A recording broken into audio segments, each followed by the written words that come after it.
Welcome to Deleted Saves. On this episode, Snorevival horror, the run and hide horror genre, as I have played them. There comes a time, dear listener, when one must, if one is their own critical thinker and not a follow the leader type, which sadly too many people are these days, to admit that something in a genre you love has gone wrong. Some part of your increasingly sparse recreational activity has ceased to spark joy. And that is what I found with my short tryst in what I call the horror run and hide simulator. What exactly do I mean when I regard this part of horror gaming as such? For the sake of clarity, I mean the type of game that has the following common mechanics: a first person view for more immersion in the environment, lots of jump scares, the inability of the protagonist to defend themselves in any ways beyond running and hiding in suspiciously man sized closets or under a bed, and more body horror torture than the average Saw film. There are a lot of games that fit into this walking simulator with haunted house pests type of game. Yet the popularity of this genre has bled over into some other horror franchises that depend on more of a third person view. Resident Evil 7 was certainly headed in that direction, at least until you pick up the first gun in the house and suddenly find empowerment.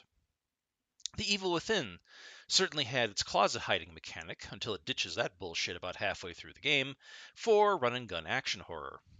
And of course, Alien Isolation flies very close to the sun in the subgenre, at least until you start finding revolvers and shotguns and begin building enough Molotov cocktails to make the Red Army proud. And while the alien in that game is an unstoppable predator, so its 2014 AI would have you believe anyway, having that handy-dandy flamethrower on deck to ward off the beast dispels any notion that the game belongs with today's topics. No, what I'm talking about is a certain type of slog along, run in the dark, and hope the RNG of the critter slash killer slash bad juju goes away in time while the screen goes all wibbly wobbly in an effort to instill primal fear. Horror, as I have said before, is all about disempowerment of its protagonists, who usually fit in some sort of neat, easy to digest shorthand. The bully, the virgin, the slut, the drama queen, the ethnic or racial minority, the stoner, the clown, until one of them is selected by fate and the writer's room to be the final survivor. The cinematic tradition, of course, being the average young white woman who leans neither one way or another socially, but who has not broken the rules, in all caps, of the horror genre. Horror as such has been studied, dissected in academic circles, copied, parodied, riffed upon, celebrated, and ultimately came right back around to the start from which centuries of campfire tales of claws and teeth waiting in the dark, to rusty chainsaws and kitchen cleavers waiting just down the road in the abandoned barn or spooky old house. Yet video games are all about empowerment, power fantasy from one corner to the next. And a lot of how horror has had to evolve from a passive media in novels and movies into something that still delivers chills and heart pounding moments that stick with the player long after the game is shut down for the night has had to change. Usually, by sending the biggest, nastiest, most drool covered nightmare of flesh at the player's character from out of the dark, while the last shotgun blast is still ringing in the player's ears and the ammo count is getting dangerously low. It is still empowerment, but a slow progress to it, usually hampered by limited controls and even more scarce resources. However, in the late 2000s, it was decided by a subset of developers that horror gaming needs to disempower the player even further, usually by having the player have to do exploration and puzzles in first person while the violins ramp up and a gibbering titan or violent ghost hovers slightly off camera. The potential menace of the beast and sudden violent game overs hover with them. These central characters are not soldiers, police officers, firearms experts, or anyone with any sort of defensive skills beyond frayed nerves and the ability to piss themselves on command. And the experiment met with success. and the inevitable afterbirth of clones of varying quality and sequels of varying quality as well. Yet, as I stated earlier, this does not spark joy for me. I have a deep, unabashed love of the survival horror genre in gaming. Yet, cowardice is not a trait in games I enjoy. I do understand that the foes arrayed against the player are usually lumped into roided up psychotics capable of inhuman feats of strength, or twisted creatures from the realm of man was never meant to know, come back again to haunt us when nothing but the Lovecraftian mythos will do, but the developer couldn't get the brand naming rights. But the problem I have here is that this shit bores me to tears. It is a chronic assault on the senses that leads to little more than malaise and bad case of motion sickness. And upon the inevitable release of character death, the setup to run the gauntlet again just to get you yet another predetermined checkpoint is taxing more on my patience than on my nerves. I mean, seriously, fuck this shit. I realize this is the minority opinion here, as thousands of players, dozens of YouTubers, and you lot seem to love this slop just fine. But when has that ever stopped me before from offering up an unpopular and easily disregarded opinion that the community will just laugh off as me being an old crank once again? Yet I will endeavor to do this anyway, because I'm here to speak my truth and everyone else can deal with it. Let's get into our incredibly short list today. First on the block for dissection is the 2010 survival game Amnesia: The Dark Descent. It could be argued that this is the one that began the glut of this style of game, as it met with overwhelming success, even affecting games more traditionally considered action horror. The plot is as simple as it comes.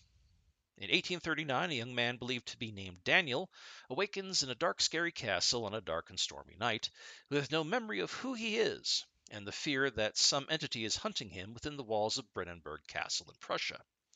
Playing a sadistic game of cat and mouse, all the while Daniel is trying to figure out how he got here, so far from his English countryside home. As time goes on, Daniel realizes he is there as he was trying to delve deeper and deeper into the underpinnings of human nature by delving into occultism and blood sacrifice sorcery. And hot damn, if this doesn't tick all the boxes of an Italian horror film. There is a shattered arcane orb involved, too, unearthed from an ancient tomb from darkest Africa, lending even further to pulp novel incredulity to the driving metaplot of the title. At the end, Daniel must reach the heart of the castle and kill his mentor turned rival Alexander, before the reassembled orb enacts its magic justice upon the world and brings about 1,000 years of darkness or some such. The little understood for the time psychology behind Amnesia is used to distill fear and blood-soaked terror from the victims of these experiments into a literal chemical drink that both Daniel and Alexander imbibed. And another castle victim, a man named Agrippa, will instruct Daniel on how to stop the madness. Amnesia: The Dark Descent was lauded with lavish praise by multiple outlets during its 2010 release window, with reviewers from outlets such as IGN, Game Informer, Destructoid, PC Gamer, and Eurogamer heralding this game as, quote, a return to true survival horror, in contrast to the much more popular and populist games like Resident Evil and Dead Space. A masterwork of horror, superior to modern blockbusters. Even this fucking gem of a line stating the game induces genuine panic and fear of the unknown were all said of this title upon its release. I am generally not one for playing a game that gets this much of a frankly sexual glazing in print or in interviews, as that sets off my personal radar that the thing may not be everything it is cracked up to be. And I would almost say these reviews are a subversive work of dark humor about an appallingly shit title, were it not for the earnestness of the reviews. I mean, where do these wannabe novel jockeys get off? I sometimes wish I could get these writers of this tripe in a room together and slap them soundly about the teeth with a 10-pound sledge for a half an hour, but I'm afraid their own masturbatory self-righteousness would act as armor. I couldn't stop laughing my way through this title, at least when I wasn't frustrated by its obtuseness and god-awful controls, or nauseated by the screen abnormalities. The game looked, even at its time of release, like a Halloween-flavored Minecraft mod, and our protagonist Daniel must be absolutely yoked, as the kids say, as he can pick up an entire dinette set in one hand and hurl it for Olympian record distances, only to have it bounce harmlessly off the common antagonists of Amnesia. A small army of what I can only describe as Ku Klux Klan Muppets. Seriously, these fucking things look like Oogie Boogie suddenly got deep into the CrossFit scene. Except for the invisible one in the water stage, mind you. They are not scary. They are at best an unfortunate obstacle on the way to a much better game, which is what I'd hoped to get with Amnesia. But I personally did not. I am also not someone who enjoys puzzles in games. And I don't mean the kind where you have to use a trinket to manipulate the environment to progress, but the kind where you have to stop mid-play to cross-reference Euclidean geometry with the lunar calendar for 1643 divided by the combined manuscript pages count of Paradise Lost and two treatises on government just to unlock a minor progress cabinet. There is a time and place for that, sure, but just not when I'm using what little of my free time I have. The rest of the game is just a dark story references written by a coked-up Stephen King in his Tommyknocker years, all gloaming melodrama with just a hint of stage blood dribbling out of the voice-over narrator's lips. And yet, here it sits in the year of our Lord 2025 with a Metacritic score of 85 out of 100, and more lip prints on developer Frictional Games' collective ass cheeks than a fetish club's sex doll. And I can't, for the life of me, understand why. Why this game? Why Amnesia? It really was not that much of a departure from the titles that shared some of the same arena as it back upon its release. I know, I was there, and well beyond the age of majority and able to have good recall. Yet there is something about it that it elicits in the movers and shakers and opinion makers of gaming that it fails to elicit in me. I became so frustrated with my experience that I never even completed it. Yet here it sits, squat like a chthonic toad in my gaming catalog. More of an also-ran than a title I enjoyed. And to talk about horror games in general means at some point I have to interact with it. Mainly when some yokel in the back brings it up like a heckler at a nightclub's open mic night. Well, I'm interacting with it now. And here's my final response to those parties so interested. Fuck this game, fuck the developer, fuck the reviewers old and long past, and Christ almighty, what a fucking genuinely funny joke Amnesia the Dark Descent is. From here we move away from the melancholic, occult esoterica of gothic castles and fainting corseted maidens to a more modern horror.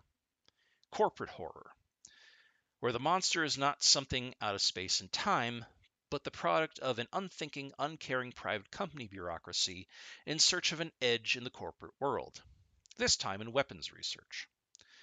It is here that we move to 2013's Outlast, a tale drenched in the blood and viscera and male rape fantasy of the bad old days of the asylum system of America, where families have signed away the rights to their mentally ill members under reams of NDAs and verbal threats of violence, all legally binding, of course.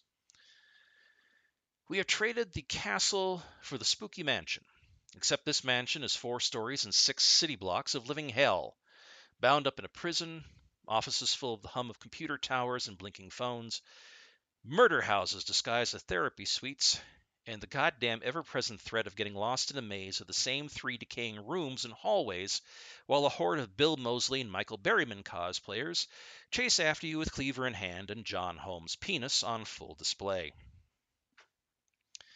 Within the confines of Outlast, you play as one Miles Upshur, renegade journalist who all but screams, "I've covered wars, you know," hot on the trail of his latest lead. A panicked email missive from an anonymous source within the Murkoff Corporation, the majority shareholders of the Mount Massive Asylum facility, a remote psychiatric hospital in the Colorado hinterland. The email is light on content, but calls for Miles to come out, armed with only a digital camera, to come see what Murkoff is doing, which amounts to little more than bad corporos are doing bad things in the Colorado wasteland. Come and see, come and see. And so Miles goes. Such drama his bread and butter.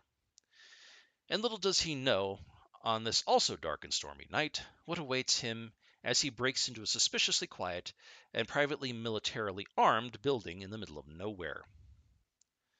Once inside, the world we the player sees exists in only two modes, through Miles's eyes and through the lens of his camera, which plays a major role as our only source of light in the game through the game's green filter night vision lens, which you will spend way too much time in, unless you like fumbling around in the pitch black.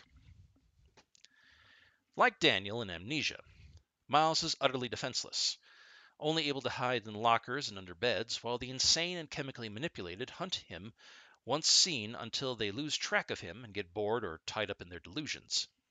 Yet the real monsters are the coldly calculating and utterly rational corporation heads you never see or meet, only finding their company files littered around the place like confetti. Outlast is another game that I did not find particularly scary, but it is a game I find deeply uncomfortable to play. It is a game that loves to play in blood and guts and the physical torture of its main character as he gets maimed more and more by the end of the game. Sure, I did jump at a few of the manufactured cat scares, but what bothers me is the deeply gleeful threat of male on male rape and sexual assault commonly hinted at throughout the game. As someone who is an assault survivor, I have trouble getting past that when it is a plot point of the scares of the game. And you personally listening at home may not give a shit about that, but I do, and this is my show, so eat shit and live. As Miles moves further and further into the facility, and quite literally loses more and more of himself along the way, he encounters a man playing at being a priest with a full-on messianic complex, a giant berserker of a man who is a veteran of the Afghanistan War and is still trying to do his duty as an MP while being batshit insane. Additionally, you'll find MK Ultra conspiracies, a former Murkoff higher-up, turned naked doctor with a focus on rusty garden tools, and a fucking literal ancient Nazi, rescued by the US Army right under the literal thumb of Werner von Braun to use his Nazi pseudoscience in 2013 from his technobabble wheelchair. This all leads to the Murkoff Corporation using human suffering to summon an entity out of German myth known as the Wall Rider. An unstoppable dream demon ghost this corporation plans to use to corner the modern military market through the insane being used as human batteries. Aside from trying to kill Miles, these monstrous men are more than happy to disclose to his camera everything Murkoff has been doing, hopeful that he'll somehow warn the world that this Umbrella Corporation level shit show with ties to the entire world government will be stopped once the people know the truth. So perhaps we haven't ventured that far from the dusty and cobweb halls of the Gothic horror after all, just added more laptops and board meetings. This is another game I did not complete as I grew too uncomfortable to enjoy the experience enough to find it scary, too motion sick from the movement, and too frustrated with the helplessness, getting lost in corridors and killed too often for the scary bits to be anything more than annoying. But with the modern invention of the Let's Play, I was able to see it all the way to the end, to its not unexpected conclusion that at least gets one horror trope correct. The protagonist dies at the end. I also don't feel so bad now as a number of Let's Players I've watched try this title out get lost or turned around in the decrepit pits and hospital halls of Mount Massive, with everything coated in a toxic green shellac of the Batman Arkham Asylum detective vision. Yes, I get it. Miles is a reporter, not a superhero. So defending against the threat of human behemoths with ham-sized fists isn't something you are supposed to be able to do. But the game carries as much hot and steaming Dead Rising energy to let it off without a pass.